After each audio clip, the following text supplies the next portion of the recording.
Il ne reste plus que 3 jours avant le départ des troupes américaines d'Afghanistan. Mais pour la France, clap de fin pour le pont aérien. À l'instar de l'Italie, de l'Espagne, de l'Allemagne ou encore du Canada, la France a mis fin aux opérations ce vendredi après avoir évacué plus de 3000 personnes, dont 2600 Afghans. La centaine de militaires français encore présents et l'équipe de l'ambassade de France à Kaboul ont également quitté le pays.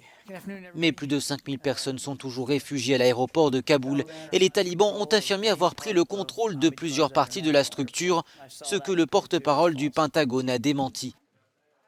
Pendant ce temps, Washington a répliqué sans tarder à l'attentat de jeudi revendiqué par l'État islamique et qui a fait au moins 85 morts, dont 13 soldats américains.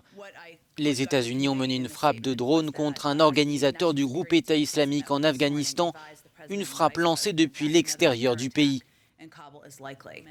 Le commandement central américain affirme avoir tué la cible.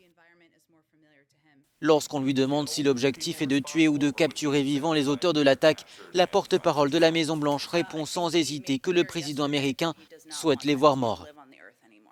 Mais à 3 jours de leur départ d'Afghanistan, les Américains préviennent que le risque d'autres attentats persiste.